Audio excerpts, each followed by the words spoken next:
السلام علیکم ورحمۃ اللہ وبرکاتہ۔ پیارے دوستو، آج ہم ایک ایسی قدرتی نعمت کے بارے میں بات کرنے جا رہے ہیں جو نہ صرف ذائقے میں لاجواب ہے بلکہ طاقت، صحت اور شفا کا خزانہ بھی ہے۔ جی ہاں، ہم بات کر رہے ہیں دیسی مرغا، یعنی خالص دیسی نسل کے مرغے کے گوشت کی، جو ہماری روایتی خوراک کا حصہ بھی رہا ہے اور آج بھی حکیم و طبیب اسے شفا کے طور پر تجویز دیتے ہیں۔ تو آئیے علم و صحت کے اس خوبصورت سفر کا آغاز کرتے ہیں آپ کے اپنے چینل مولانا ایم کے آفیشل کے ساتھ۔ دیسی مرغے کی خاص باتیں۔ نمبر 1، خالص نسل کا مرغا۔ یہ وہ مرغا ہوتا ہے جو دیہاتوں میں قدرتی دانہ، کیڑے مکوڑے، سبزیاں اور قدرتی غذا کھا کر پلتا ہے، کوئی کیمیکل اور کوئی ٹیکا نہیں۔ نمبر 2، کھلی فضا میں پرورش ہوتی ہے۔ یہ مرغے آزاد گھومتے ہیں، نہ کہ پنجڑے میں بند رہتے ہیں، اسی لیے اس کا گوشت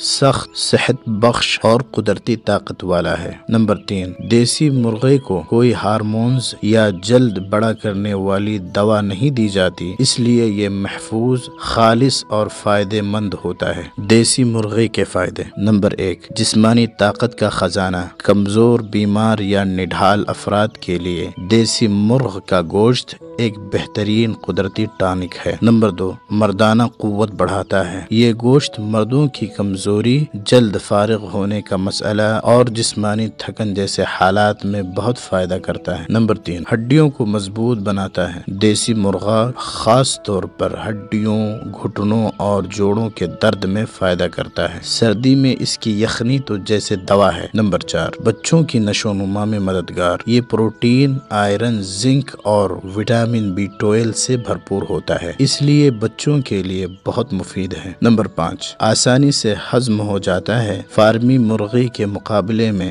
دیسی مرغ کا گوشت ہلکا اور ہضم میں آسان ہوتا ہے۔ نمبر 6، مدافعتی طاقت بڑھاتا ہے۔ یہ گوشت جسم کو بیماریوں سے لڑنے کی طاقت دیتا ہے، خاص طور پر بدلتے موسم میں۔ زیادہ کھانے کے نقصانات۔ اگر بہت زیادہ کھایا جائے تو گیس، قبض یا پیٹ کی گرمی ہو سکتی ہے۔ گرم مزاج والے افراد کو اگر حد سے زیادہ کھلایا جائے تو جسم میں گرمی یا پھوڑے پھنسی نکل سکتے ہیں، اس لیے یاد رکھیں ہر اچھی چیز فائدہ دیتی ہے اگر اعتدال کے ساتھ کھائی جائے۔ کھانے کا بہترین طریقہ۔ سردی، نزلہ یا کمزوری میں دیسی مرغ کی یخنی بنائیں۔ صرف ابال کر ہلکے نمک اور کالی مرچ کے ساتھ بھی کھایا جا سکتا ہے۔ مسالے میں پکایا گیا شوربہ بھی بہت مزیدار اور فائدہ مند ہوتا ہے۔ بچوں، بوڑھوں اور کمزور افراد کو ہفتے میں ایک بار دیسی مرغ ضرور کھلائیں۔ پیارے دوستو، دیسی مرغا صرف ایک خوراک نہیں بلکہ اللہ تعالی کی دی ہوئی قدرتی شفا ہے۔ فارمی مرغی سے پرہیز کیجیے اور اس نعمت کو اپنی زندگی میں شامل کیجیے۔ اللہ تعالی ہمیں حلال اور شفا والی غذا کھانے کی توفیق عطا فرمائے اور ہمیں ہر طرح کی بیماریوں سے محفوظ رکھے۔ آمین ثم آمین۔ اگر ویڈیو پسند آئے تو لائک کریں، شیئر کریں اور مولانا ایم کے آفیشل کو سبسکرائب کرنا نہ بھولیں۔ جزاکم اللہ خیر۔